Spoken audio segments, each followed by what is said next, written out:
کیا زہرہ پر زندگی ہو سکتی ہے؟ تحریر ڈاکٹر حفیظ الحسن۔ عام خیال کے مطابق جو سیارہ سورج کے سب سے قریب ہو وہی سب سے زیادہ گرم ہونا چاہیے، تاہم ایسا نہیں ہے۔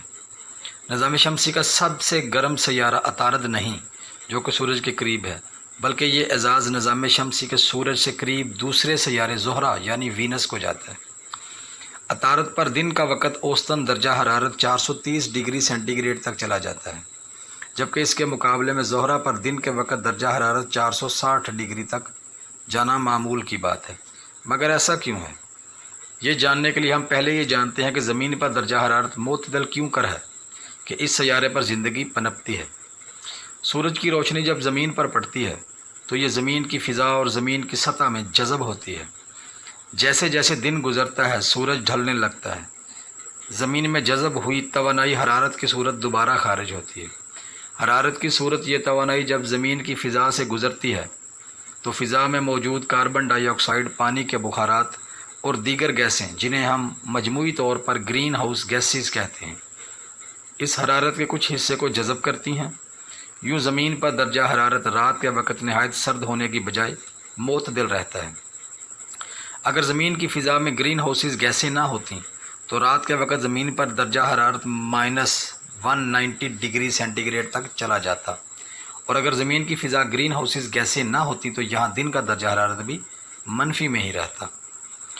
تاہم فضا میں گرین ہاؤس گیسوں کے معتدل مقدار ہونا ضروری ہے۔ اگر ان کی مقدار کم ہو جائے تو زمین ٹھنڈی ہو جائے گی، اور اگر بہت بڑھ جائے تو زمین نہایت گرم ہو جائے گی۔ یہی وجہ ہے کہ آج کے ترقی یافتہ اور صنعتی دور میں گاڑیوں، انڈسٹری اور گوشت کی صنعت سے فضا میں گرین ہاؤس گیسوں کا اخراج بڑھ رہا ہے، جس کے باعث زمین پر ماحولیاتی تبدیلیاں رونما ہو رہی ہیں اور زمین پر موسموں میں شدت آ رہی ہے۔ گویا ہم یہ جانتے ہیں کہ کسی سیارے کی فضا میں گرین ہاؤس گیسوں کے اضافے سے وہاں درجہ حرارت بڑھ سکتا ہے، کیونکہ یہ گیسیں سورج کی توانائی کو جذب کر کے ایک طرح سے سٹور کرتی ہیں۔ یہی وجہ ہے کہ سیارہ زہرہ نظام شمسی کا دہکتا سیارہ ہے، کیونکہ اس کی فضا نہایت کثیف ہے اور اس میں کاربن ڈائی آکسائڈ جو ایک گرین ہاؤس گیس ہے 95% ہے۔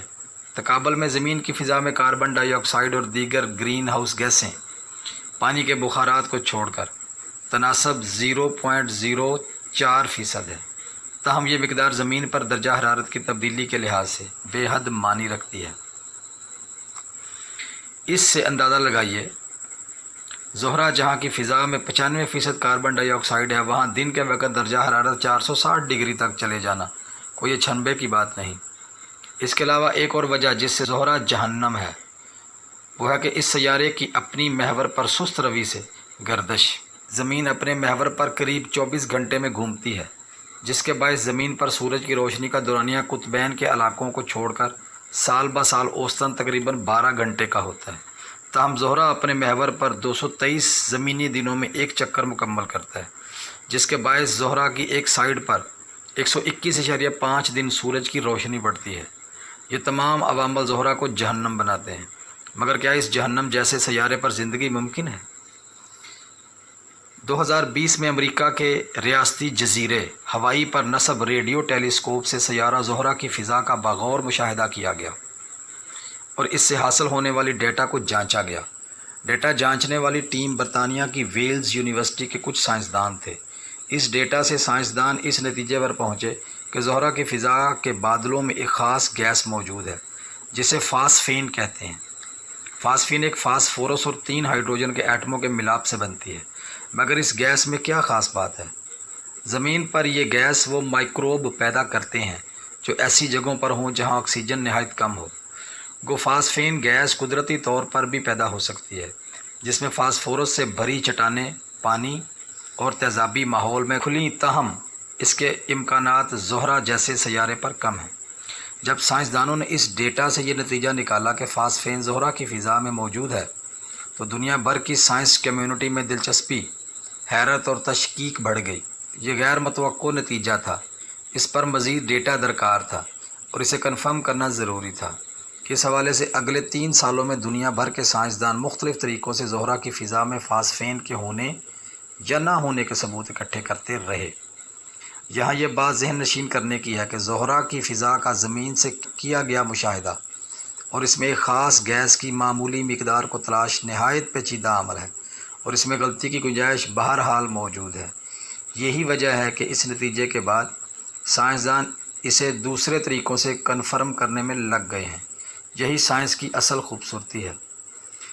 2022 میں ناسا کی صوفیہ ٹیلیسکوپ، جو دراصل ایک بوئنگ 747 جہاز میں نصب ہے اور زمین کی اوپری فضا میں جا کر نظام شمسی کے دیگر سیاروں کا مشاہدہ کرتی ہے تاکہ بہتر ڈیٹا اکٹھا کیا جا سکے، اس نے سیارہ زہرہ کا مشاہدہ کیا اور یہاں فاسفین گیس کے نہ ہونے کا اندیہ دیا۔ تاہم یہ بحث سائنسی حلقوں میں جاری ہے کہ آیا زہرہ پر فاسفین ہو سکتی ہے یا نہیں، اور کیا یہ فاسفین وہاں کے فضا کے ننھے قطروں میں موجود ممکنہ طور پر زندگی کی سادہ شکل جیسے کہ مائکروب وغیرہ میں خارج ہو رہی ہے۔